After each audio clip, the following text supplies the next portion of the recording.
Los Angeles, California. The year is 1992. The South Central riots is listed as the most turbulent period in the history of the United States. This tragic series of events was spawned when corruption in LA law enforcement led to a backlash of violence caused by a poorly determined verdict and equally poor judgment by the civil courts.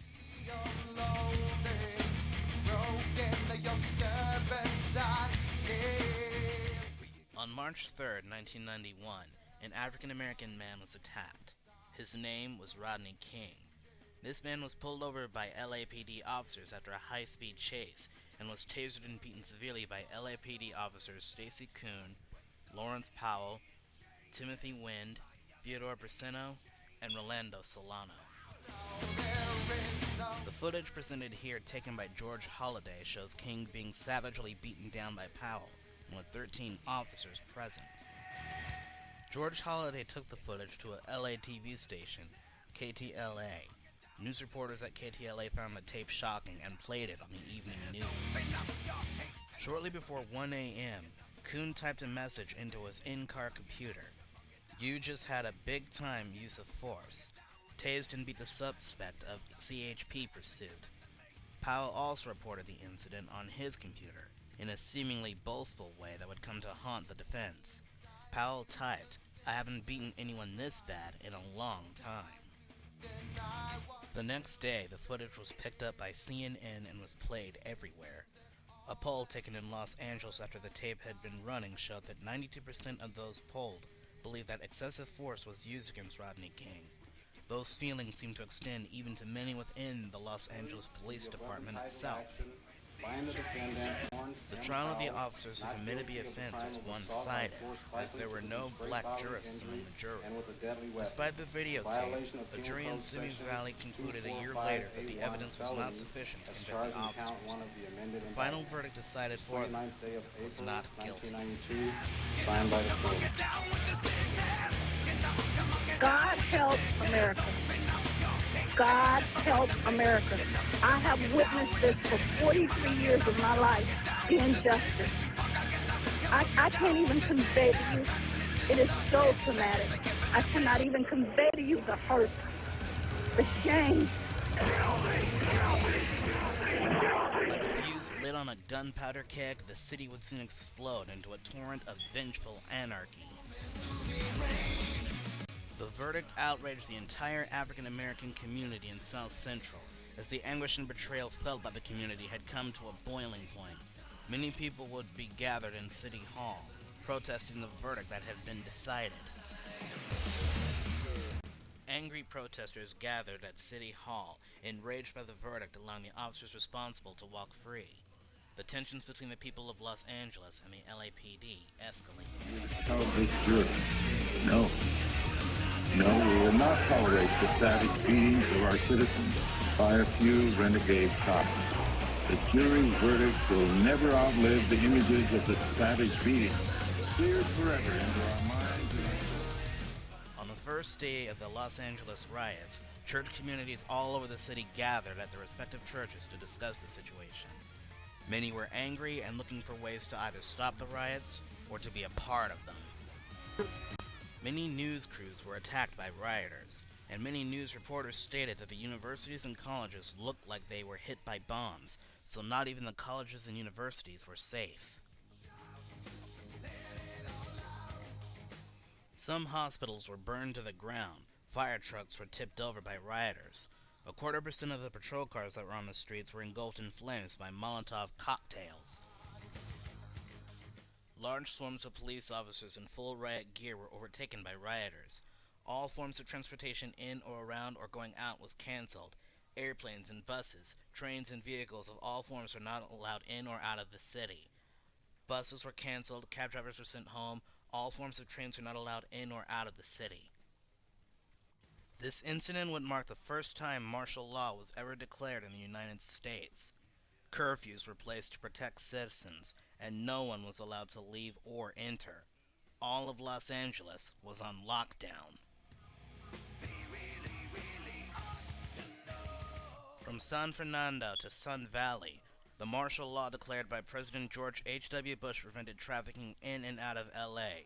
which had at this time been officially declared a war zone.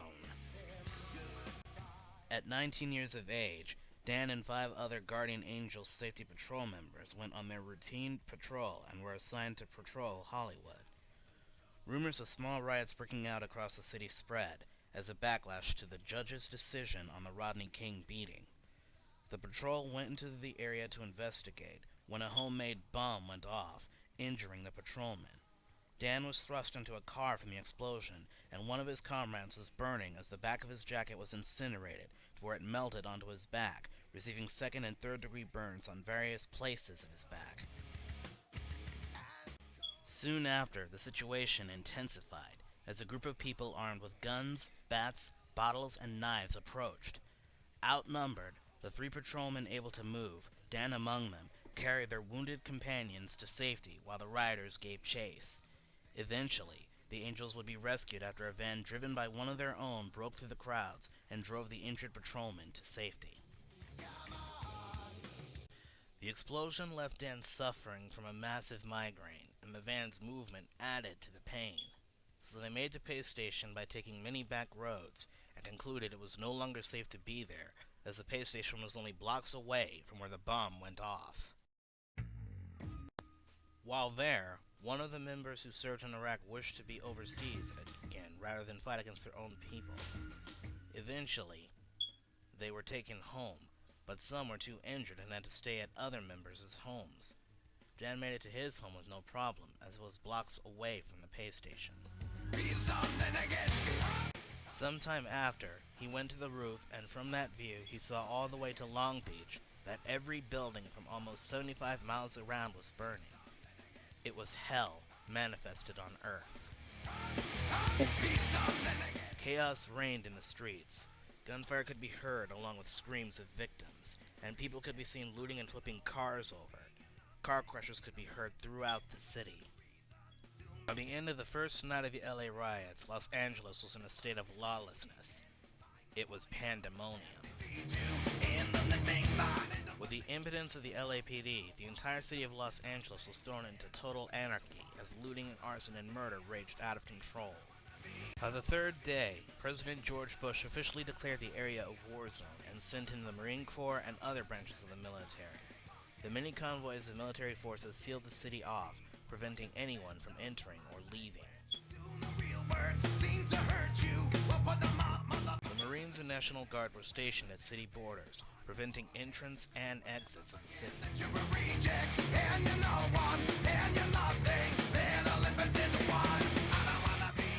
By the time the riots ended, the entire city of Los Angeles was reduced to a rubble-strewn shadow of its former self. $6 billion in damages, and the city was left in ruin. 53 people were reported dead, and thousands were reported injured. The president then demanded that the case be reestablished and taken to the Supreme Court. To ensure that the civil rights laws of our nation are fully and equally applied. The writing was on the wall. There was no doubt in my mind that there'd be federal indictment because the president asked for it.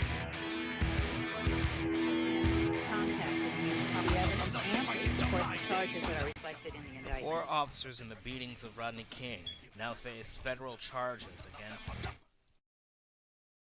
The blacks of the city of Los Angeles and of the nation for that matter have looked at this incident and they're saying that this is police brutality. This is what we've been telling you has been happening for years and years and years. And they're absolutely correct. This brutality has been occurring. There's no doubt about it. I don't know if he was hitting him in his head.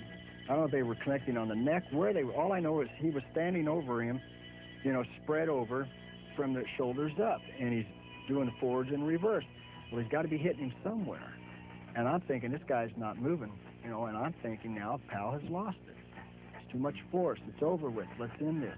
That's when I went in and tried to stop him. I ordered them, hit him on the joints, hit him on the knee, hit him on the ankle, hit him on the elbow, hit him on the wrist. And they do, just in that order. He still doesn't feel it. We were that close to using deadly force. In their own defense, they blamed Rodney King for refusal to comply and get into prone position. Excessive force took place on Rodney King. That one stomp is excessive force. When I go in and approach, and I'm going to try to end this, try to stop it, and I put my foot on him, it's not my fault that Mr. King reacted the way he did. It's not my fault. Not my responsibility to realize or to rationalize or to know what Mr. King's thinking or how he's going to react.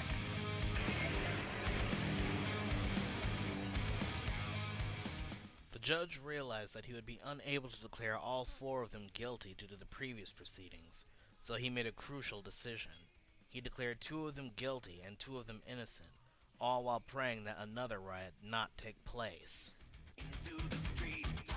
By the time the riots ended, tensions between branches of law enforcement were mounting on the extremes, from the FBI to LAPD to even the Guardian Angels.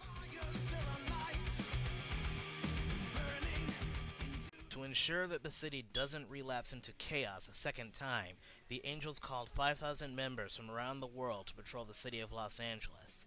The military branches ordered into the city were tasked with the assistance of law enforcement and to assist in maintenance of public order within the city limits. To rise to the most wonderful citizen action that has ever been.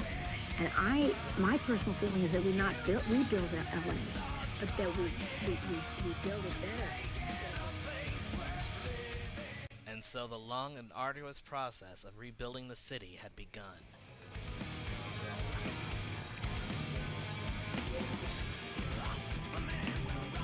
We need more jobs around here.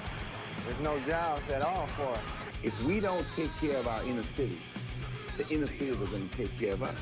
Because people are no longer going to be denied food, clothing, shelter, the ability to care for their families.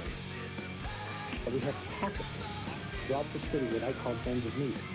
And there's those of these, because those are pockets where you have high poverty for youth, you have high unemployment, you have high cost of housing, you have homes without automobiles, you basically have high density. So these pockets is what we have to address. How is it that people can create jobs in those pockets, get employment in those pockets, and hopefully improve themselves as well as improve their community? The Guardian Angels, LAPD, and the military stationed there at the time assisted in the relief effort. With the people uniting to rebuild the community, the U.S. government made the LA riots act as a reminder to law enforcement what happens when they choose to pervert their duties. Programs were created to assist those who were jobless and would have otherwise been out on the streets. Churches attempted to assist needy families with food and medicine.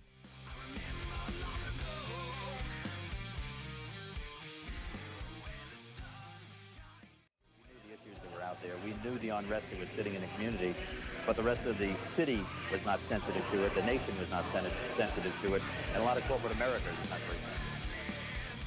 The U.S. Marines continued to guard L.A. borders until all of L.A. was $100 restored million to of real-world money, hard cash, in these neighborhoods to buy land, to build buildings, to buy equipment and fixtures. Corporations began creating new jobs to restabilize the failing LA economy. Workers in construction proceeded to rebuild the city better than it was before. Hey, to get ahead, to have a one family, to feel accepted, to have a sense of hope, to feel their kids are going to do a little bit better than they do. The sense that if they put in an honest day's work, they're going to get an honest day's pay. Probably 98% of people feel like that, irrespective of what ethnicity they are. All we need to do is build upon that, validate it, empower it, at the very least, try to remove some of the obstacles to it, and maybe even best, invest in it a little bit, facilitate it a little bit. And I think we'll have a tremendous 21st century. We're about going out, empowering our people to go out there and get those jobs. We got people to go out there and get those jobs from us. Our responsibility is to bring people in from the neighborhood, train them, feed them, get them ready to go into another phase. As new jobs are being made, the difficult process of rebuilding LA has reached its startup phase, as LA Mayor Bradley has the county and corporations in Los Angeles work together to create more jobs.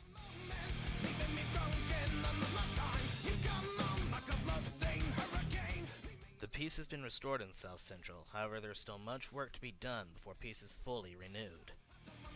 The road to recovery is long and difficult, but the people of South Central have done what they can to see it through. Be out there, my mother and my family, so, and I love them. I just want to get on with my life, my family and I. We just want to be left alone and try to put this in the past. Forget it. Get on with our lives.